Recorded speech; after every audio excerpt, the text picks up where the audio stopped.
and so he's been definitely an inspiration for a long time. I think I saw one of you say earlier that I don't react to a lot of happy content. I reacted to one, I think last week. So it does happen, but not that often. And a lot of that's because like a lot of times he's covering things that either I already know, so he's covering live letters, and he does a great job of that, but it's very rarely from a perspective that's that different than mine. Or he's putting out things like Savage Guides, in which case like I don't really react to those or anything. So even when I consume his content, a lot of times it's not here on stream and it's not something that really comes up.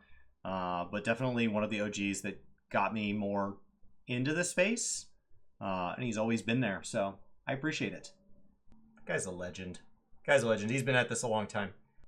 Okay, so the goal here is to watch Omega Ultimate. I am sitting down and filming this the day before Omega Ultimate goes live. But I just want to know what's going on as I watch the fight. And my understanding is that they're going to heavily draw from the mechanics of the 12 Omega Savages. And so I'd like to take a look at this because my goal this week is to be able to watch this and understand what the heck I'm looking at enough as a viewer. I'm not trying to set foot in it. I'm just trying to enjoy it more thoroughly as a viewer. And I think, you know, one of the OGs could definitely take us through that. Boss by boss. Well, fortunately, it has one major gimmick in that of something called the classical elements. Basically, a bunch of different elemental attacks going off all at once. Sliding ice ground, fire orbs that would explode, pushing those fire orbs around with wind effects, and normally like a lightning AoE on every different player. So that's honestly the only thing I really expect to get out of this encounter is something reminiscent of the classical elements. I love the way the elements play in this game. I'm just starting to get enough lore under my belt that I can start listening to people like Urianger a little more carefully and start to try to understand the relationships in the elements as they have them. And so in Final Fantasy XIV, we are made of 6 elements in total, but they are broken into 2 trifectas. And so that kind of wind, ice, fire is one of them. The other one being lightning, water, earth. So kind of a, I guess this in this case you're saying the first is classical. I don't know what that makes the second one. Really neat, especially now since this we've also seen them start to play with elements. We've removed things like the resistance materia way back in the day. But then we've added things like the Bosges Adnor system where you had that, or I guess that was Eureka or whatever, that had the little elemental wheel. I think that was Eureka. So starting to really kind of mess with things elementally is something that we only see through damage types. We don't do it with materia and stuff like that anymore. So you don't really think about it until you look at damage types, keeping in mind that UI now tells you a type of damage, which is something that before would have only been available if you were using some no-no software there.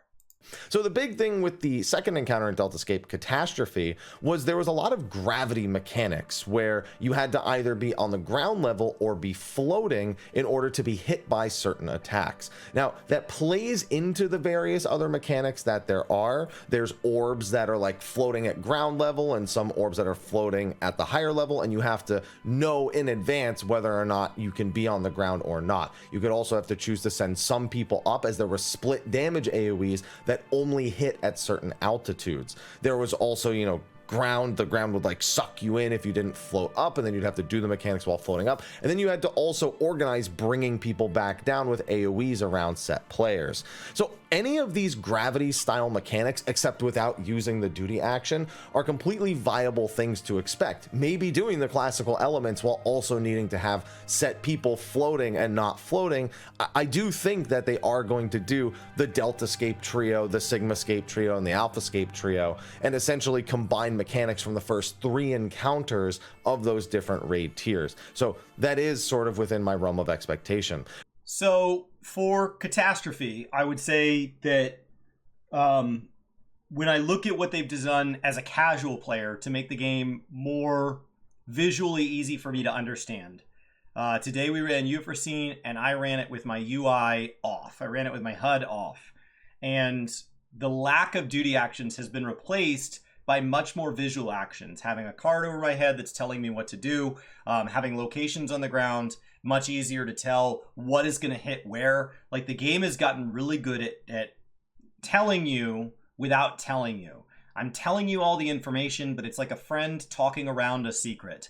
They're telling it to you, but until you know the secret, it's not a spoiler. It doesn't, you don't know. But the moment something happens, you're like, oh, the information was there all along. So if they don't want to use a duty action, I will say that since this fight was added, there is a huge number of other mechanics that have proven that they can give them to us, where I can be knocked up or knocked down or anything like that without having to have an additional action on my bar, which starts to create all sorts of things for, like, how does that feel within your HUD? You got all your keybinds just the way you like them, and now there's this extra ability that's sometimes there and sometimes not. How does that feel on controller? And, like, they've done a better job of making that a more cohesive experience for more players. And so, like, I think they would find a better way, just from a UI. Even if they want to use it, I think they could just find a better way of presenting it. The big thing with this is that the arena is set up with a lot of different panels, and the players need to stand on the panels relative to the mechanic. So for example, there's ones where like a tank, a healer, and a DPS each need to stand in a panel. You need at least one. Then there's ones where the boss transforms you into animals and you need to transform into the correct animals to stand on the correct panel. So certain roles need to fail certain mechanics in order to make sure you have enough of the transformed animal. That would regularly be regarded to as Animal Farm in the community. So many different really iconic elements. It's just the whole arena is the most iconic thing about the fight, and that's a very, very interesting bit that makes it a pretty set forward thing to just pull the arena into a phase and then have to know all the permutations that are possible with whatever the boss is doing on the arena and any other mechanics that are being mixed with it to make it a more ultimate level execution. I will say that as I look at this and he talks about the arena, what I think about having come out since Omega, since he's doing a way better job than I ever could talking about the Omega mechanics, I will say since Omega, in Eden, we had a fight in E9S where we dealt with tiles, and we dealt with them in both normal and in Savage, but in Savage, obviously, you know, more savagely. And that has been added again in patch 6.3 in the new Crystalline Conflict map. There are these tiles, and so having tiles be able to communicate with you and impact the way you move and the way you don't move, and knowing that I need to move over here now so that I can move over there later, they can really level this up a lot of ways. So you could absolutely take what he's showing as far as the arena doing a great job of being a little bit of kind of the extension of the boss. They could take that a lot further if they wanted to. If just merely reflecting Omega mechanics dialed up a little isn't quite enough and they want to really dial it to the nines, we have seen arenas and tiles do a lot crazier stuff since this fight released. Being it's a Final Fantasy V themed raid was X-Death, and on Savage, Neo X-Death, and in my opinion still to this day the best execution of the door boss to real boss mechanic that we've seen, whether it be in Savage or Ultimate. Now for the first phase, X-Death himself has a lot of iconic stuff. He has the tree that comes down from the middle that does a death breath with rotating vines slapping around. He has Black Hole, which is almost certainly the most iconic thing. Black holes that will instantly kill a player chasing them around, while others are placed as landmines. Meanwhile, you have baited AoE stack markers you need to time, and you have your max HP reduced. It's one that still to this day gets people, and not just because they're blaming X-Death for his cape hiding a little black hole underneath. But on top of that, it had max HP mechanics with White Hole. It had very severe tank damage. You had to be able to react to fire, ice, or lightning mechanics that would come from the boss. So there's a lot of little elements. It was a very intense, just under 5-minute phase. However, do I think they'll do that much with it? I think the black holes are the most likely thing, but it's Neo X-Death, the second phase, which also has a ton of iconic stuff. None more iconic than Grand Cross. Now, Grand Cross was already something that was iconic to X-Death way back when, known for the number of status effects it would give the player in the original Final Fantasy V. Here, it does much the same thing. It gives you a huge debuff vomit that you have to solve and deal with, while Neo X-Death is also firing other attacks at you. Those could be lasers, monsters with different shapes, and you need to make sure you don't get hit by the same shape or you get one shot. Sometimes you had to die deliberately in order to dispel a mechanic. It would leave you at 1 HP, you wouldn't actually die, but you had to do the mechanic incorrectly to do the mechanic correctly, and that's something they love doing in Ultimates, as we've learned from the past. But Grand Cross had 3 different variants, and all of them are some degree of that. So which ones would they use? I mean, they could do anything. They could just make a Grand Cross, a new Grand Cross. I mean, Grand Cross Omega is likely to be the one that we see regurgitated, Neo X-Death, you know, teleporting around. People need to die. There's gaze AoEs, there's split damage AoEs, there's spread AoEs, there's everything you could possibly imagine, all in one big mechanic. Doom Train has a few interesting things. Do I consider most of them iconic? The only thing I really consider iconic for Doom Train, or I guess there's 2 things. The first one are the ghosts. There are ghosts that are summoned, and that is very much a reference to Final Fantasy VI, where you're constantly being attacked and chased by the inhabitants of this train to the underworld. The ghosts do knockbacks, they tether and chase players, they send you to one of the cars where you have to fight off another ghost. Either way, I think the ghosts are the only thing I could really expect. They just have so many different functions, even if the real point of the fight is to control the ghosts either with your own abilities or by using the Phantom Train's own attacks to destroy them. But the only thing I'm certain there won't be, and my greatest disappointment, no suplexing. We didn't have it then, and, well, I don't think we'll have it now. Would the internet freak out if we did get to suplex the train? Like, how much fan service are they looking to do here? This is already an Ultimate that is a rehash of fights that are rehashing other Final Fantasies. Like, this is already fan service of fan service. Like, we are all but Hildebrand coming in and looking at the camera and telling you that you're suplexing the train as it happens. Like, this is, they are directly talking to you in the camera. Because it's fan service on fan service, so why not? Why not go back and do everything that people wish they'd gotten the first time? Especially because I think the goal here will be to be really flashy, because they said they don't expect it to be as hard as DSR. So I think it's supposed to be a little bit, if the goal isn't super challenged, then like obviously it's to be super fun. I don't know. Go nuts. Let's suplex a train.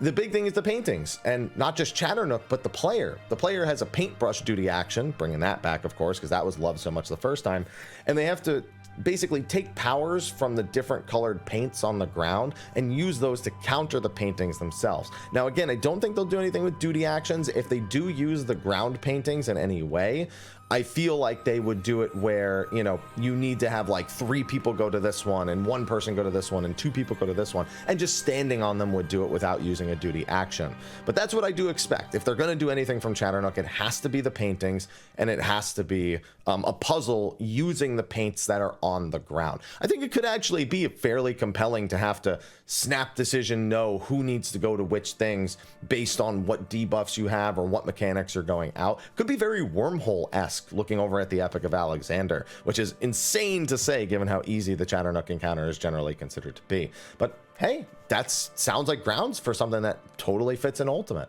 How much do they overlap things? Like, can paint help you deal with ghosts? Like, how much are we gonna see? So every Ultimate till now, I've never done one, and all I've ever done is watch them. And so I'm not necessarily aware of what is happening. And like, I didn't do Evan's Word before DSR came out, and I watched DSR.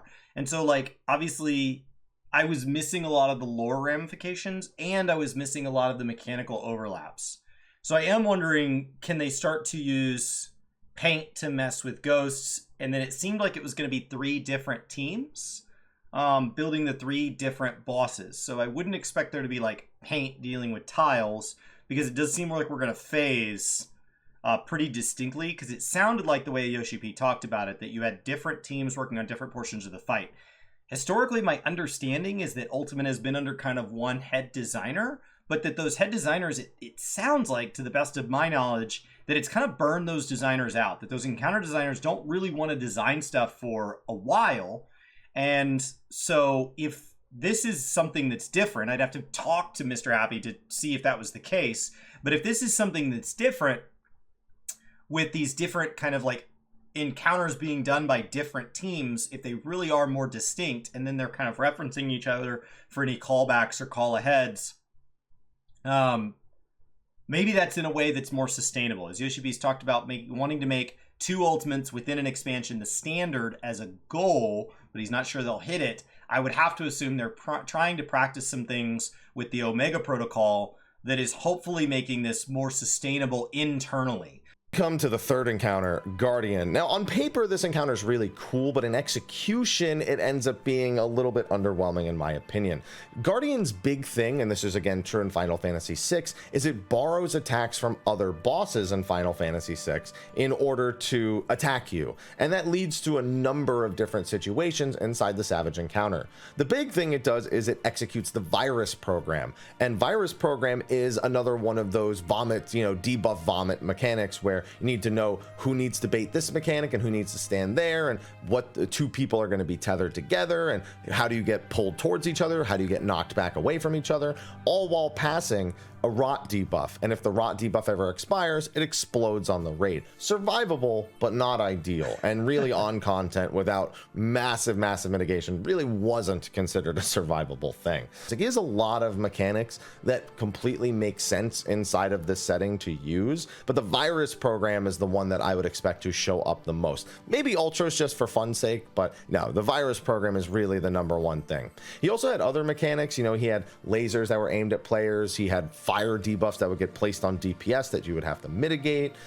All the ads that he would summon, he would summon an Ultros clone, he would summon a Dataluma clone, he would summon a Biblio clone. He would just do all of these like constant ads and stuff like that. And it just kind of made the fight drag on. A lot of baited AoEs, the slow missiles that I'm sure you've seen in other content, 1 player each standing in a tower to make sure it doesn't explode on the raid. A lot of traditional stuff, but a lot less of the design we have nowadays, which is a lot of spread stack. It is a lot of stuff that's not unique to Guardian, but is presented more uniquely than I guess other fights do it nowadays. So, I guess retrospectively, it does have some merits to it.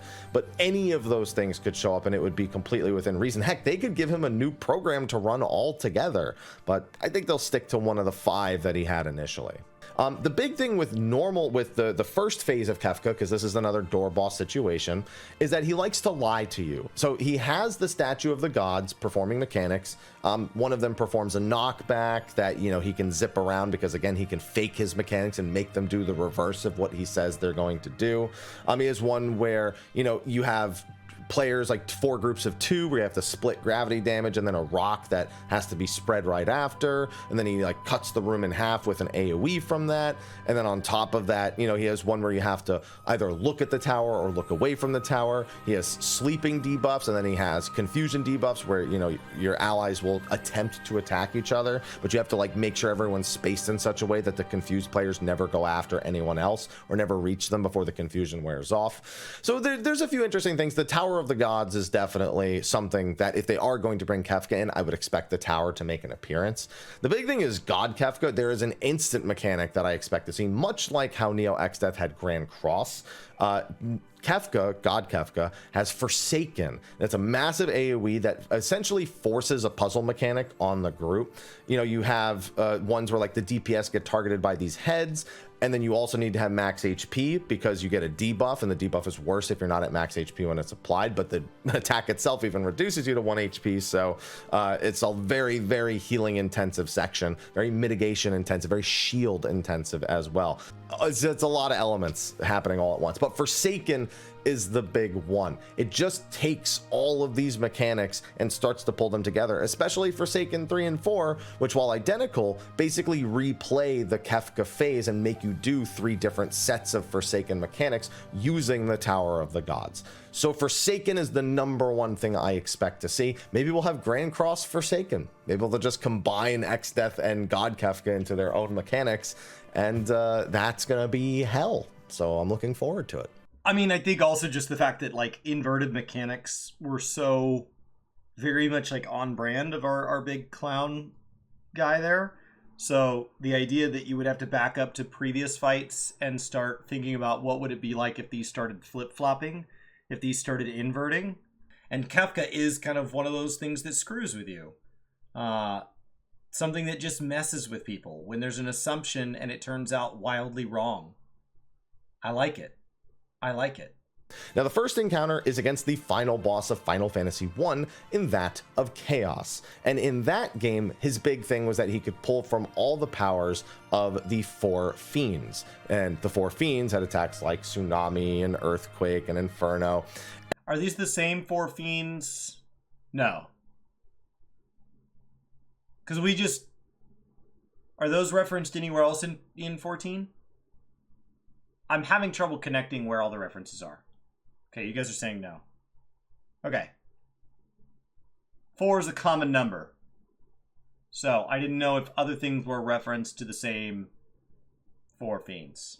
The ad phase that happens in between is really where the most sense is made, because it combines debuffs from various different elements and forces you to use them in a way that isn't traditional, using like donut AoEs from the water phase to deal damage to certain players to dispel an effect from them, while the fire players, need to, I think it was like the fire players need to hit the wind players to knock them back, because the wind players, if they don't suffer a knockback, I can't remember it all because it's been a long time since I've actually done Chaos, but there's all these different elements that come into play, and debuff vomit is going to be the name of the game with Omega. Every boss across the entire Omega 12 fights, almost all of them has some sort of debuff vomit that gets thrown at the player, just tons of things that force you to solve a mechanic.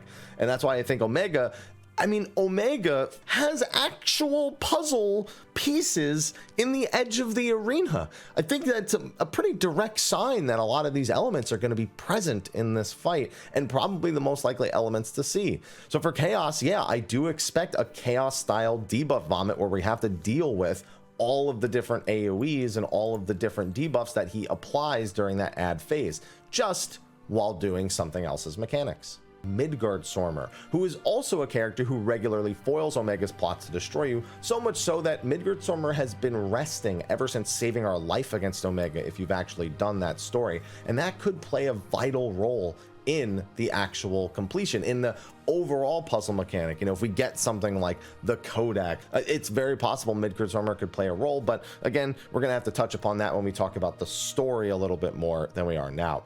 But the Midgardsormr fight is one that is actually hated. Not because it's necessarily a poorly designed encounter, it is a very fickle encounter. The tank mechanic is dependent on whether Midgardsormr is in the air or on the ground.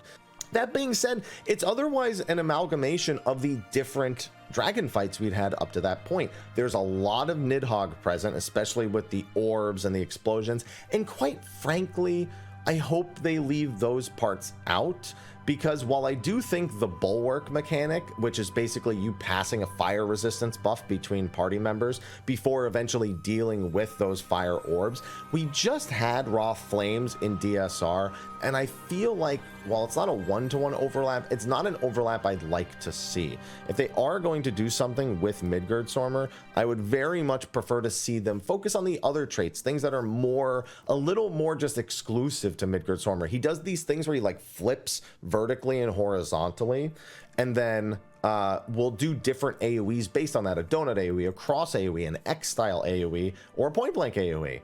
So those are just a couple of things I would expect, but I'm sure tanks are just, please don't do the ground and air thing, especially if we're not actually going to be fighting Midgardsormr. I would love a phase where Midgardsormr and Shinryu fight each other. I wanted the same thing if we had Shinryu, Shinryu and Omega fight each other, and we're kind of between them. If you've played the Final Fantasy VII mod, New Threat, there's an encounter very much like that I largely think of when I think of the inspiration, but like aiming their attacks at each other, so you're caught between them, but you're trying to damage them with each other's attacks. That would be pretty cool.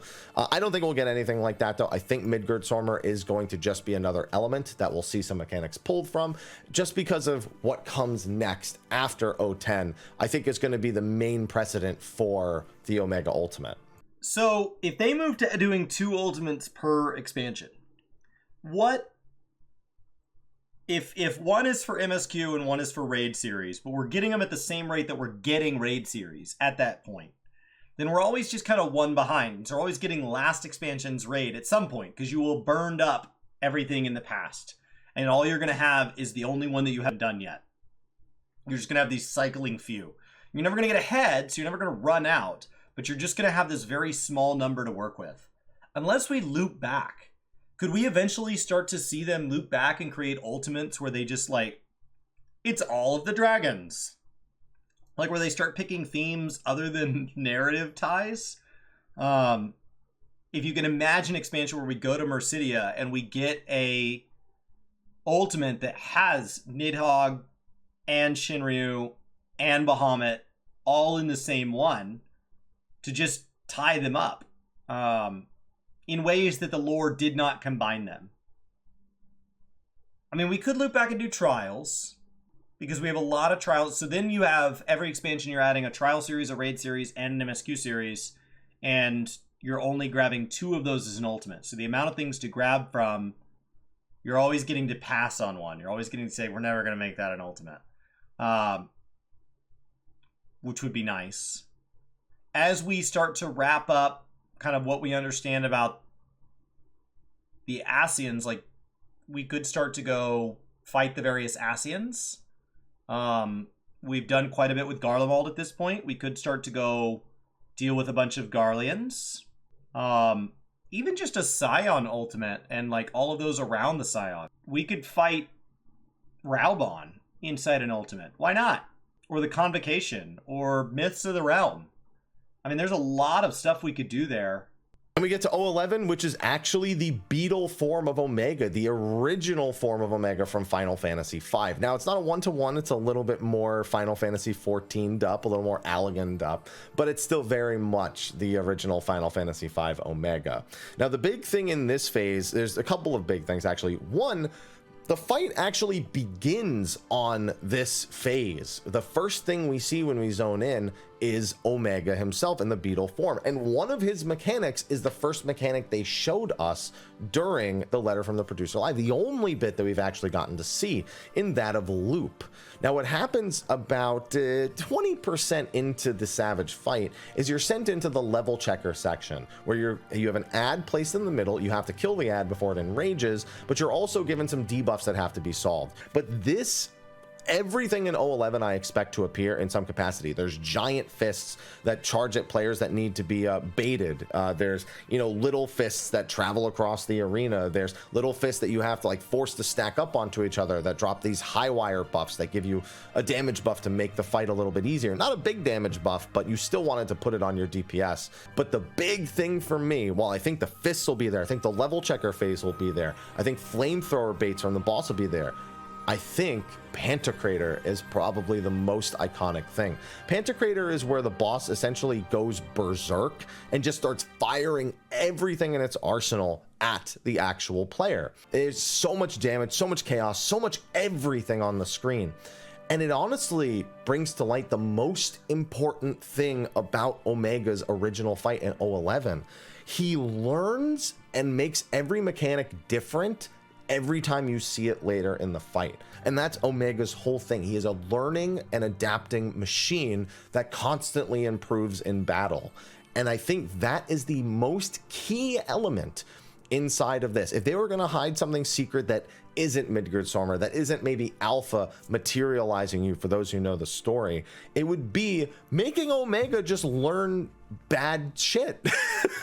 Just imagine doing things wrong so Omega learns them incorrectly. I don't know if they're going to go that crazy with it, but that would be a pretty interesting little tidbit. That would be super cool. That would be so neat to have a fight that adjusts to you and forces you to make decisions early in the fight when maybe you can heal through playing poorly, and then as the fight elevates, you now get to survive it because you've created safe spots. I can't imagine how it would work.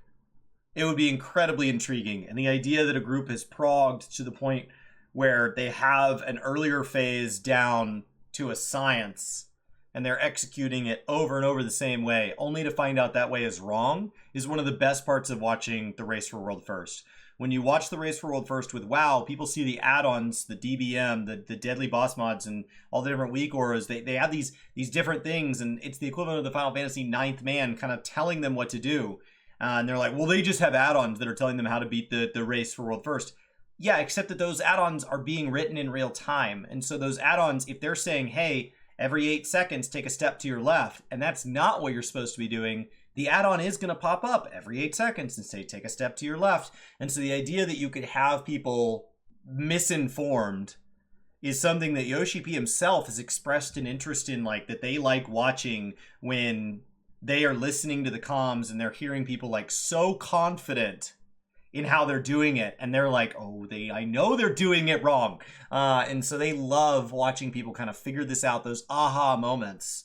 And those are something that are really for people that are blind progging this. They go away once there's a guide, and it starts just being like, oh, it's the first one, so I let it hit me. It's the second one, so I don't let it hit me. Like, then it's a lot more down to just execution again, but that puzzle portion of, like, where do I make the mistakes, would be incredibly intriguing for that. A lot of very iconic things here, and I expect to see more difficult versions of all of them. They have combo attacks where there's spreads, there's stacks, there's baits, there's all. It's honestly, nailing down one mechanic in these isn't really doable. There are a few majorly iconic things. You know, the fight has a giant eyeball that does attacks from it, and more attacks coming from that eyeball. I expect that is a giant Omega essentially in the background. And then Omega M and F have like a limit cut style mechanic where they each like dash to players and it's distance based damage. But unless they add something else to it, I wouldn't be too interested in that. They'd have to do something closer to the way Wormhole works. Another thing is that only 4 players can attack each of them. And while you don't need to kill them at the same time, the idea is that, you know, you have a tank, a healer, and 2 DPS on one of them, and a tank, a healer, and the other 4 players on the other one. And then they occasionally swap, and then which mechanics you're doing, or which mechanics you are looking out for, change depending on which one you are actually attached to. I just expect all that stuff to be kind of cranked up and mixed with other stuff. I mean, that's just the easiest way to hold predictions, is to take Omega and then take other stuff Omega has done and add it to the stuff that this Omega is doing. I think that in the Omega M&F phase that the Beetleborg is going to show up and do things. Oh, how did I even forget to mention the single most iconic mechanic in all of Omega of Larboard and Starboard?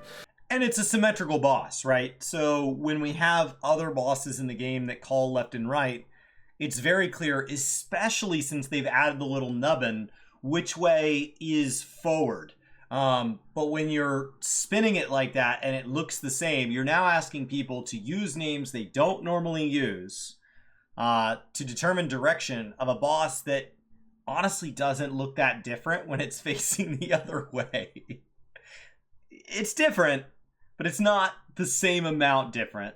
And you're doing it rapidly. And then that 105, 110 degree cone or whatever is very different than when we like split a room in half, because for anybody that's not in the dead center of the boss, the distance is not, I'm going to stand here while my brain processes it and then take a slight step to the right or a slight step to the left as soon as my brain clicks it all together. This is, no, you need to know it immediately because you've got some distance to cover if you're at range. So if you're at range at all, that cone shape really adds up. So as somebody that sometimes struggles to process mechanics really quickly, those cones are just enough to screw with me. Obviously, this being done at a much higher degree of aptitude, much quicker, much more often, on top of whatever the hell else is going on. So that is almost certainly going to show up, but I think we'll also see it in the Omega M&F phase. I think he'll keep his Beetleborg form and use it to use O11 style mechanics against the O12 style mechanics that Omega M&F have. That means tethers, that means pantocrators, that means starboard and larboard. I just don't see any reason for him to not constantly evolve in this manner. It's just too Omega-like to just not have him be in all of his own phases. The final phase, the Savage exclusive phase, is what we call Final Omega, and it is basically just something on a completely different level. He loses his mind. He determines that mortality is not the answer. He tries to become a godlike figure instead of being immortal.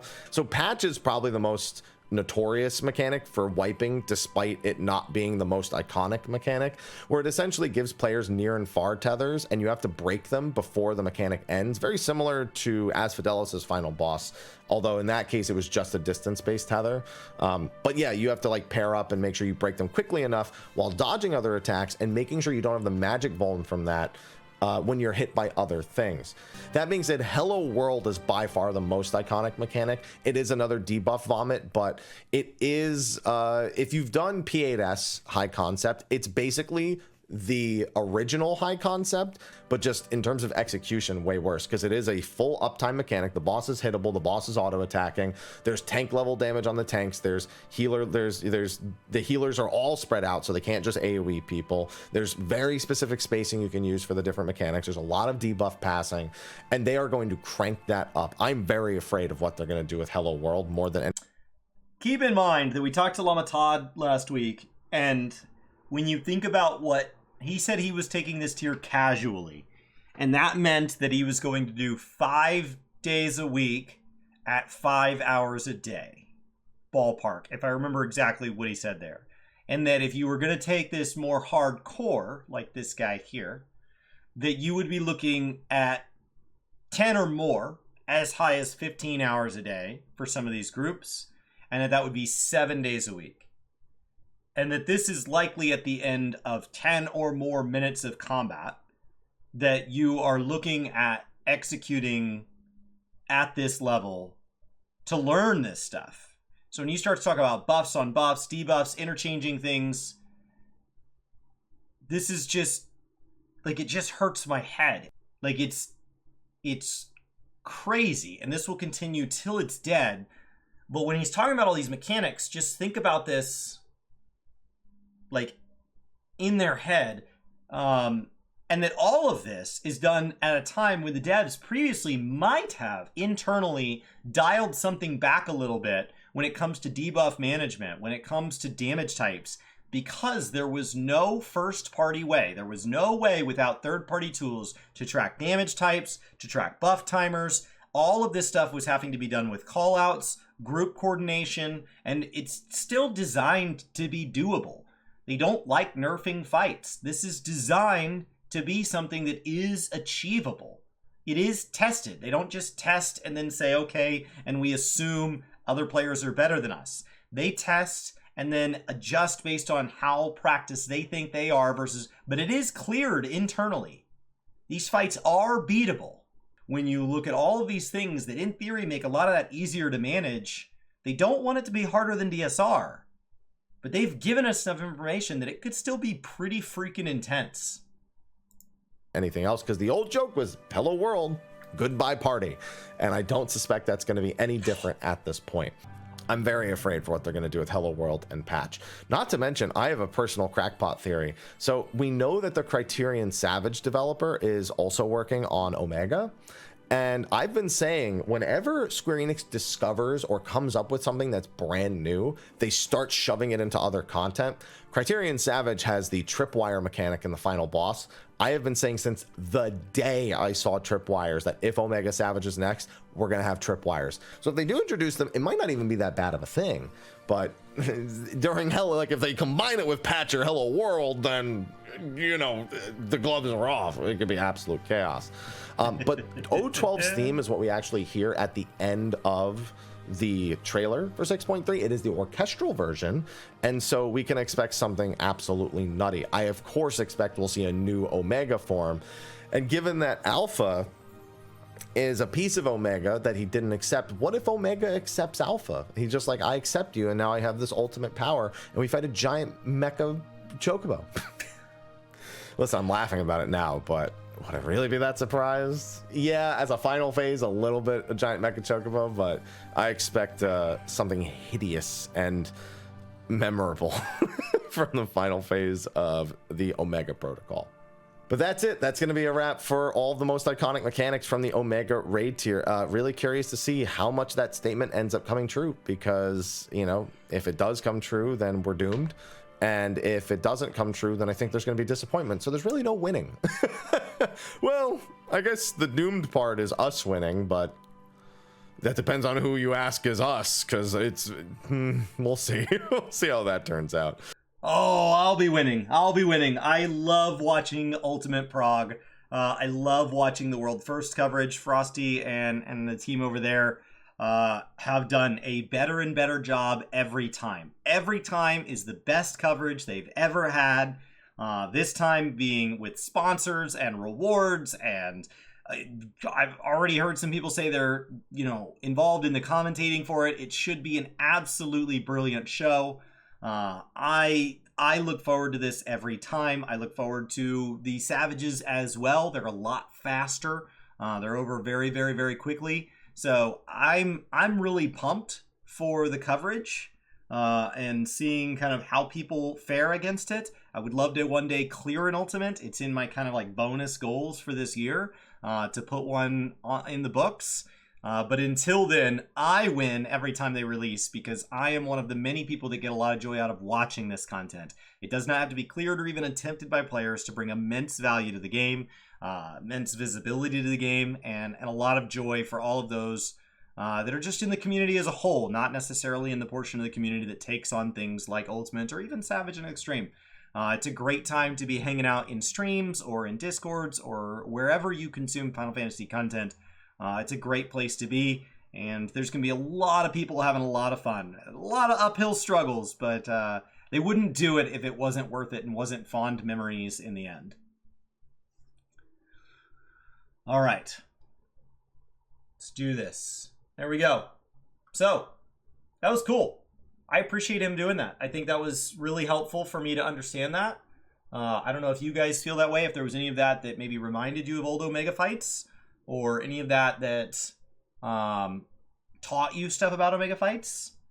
Hopefully that's at least like a little slight outline and template of things to look for and things to be aware of. That, in addition to the commentators and stuff, should help us kind of generally understand what's going on. That's their job, because if they just showed just raw footage, we don't necessarily understand it. So many of us are just mere mortals. So it should be a good time.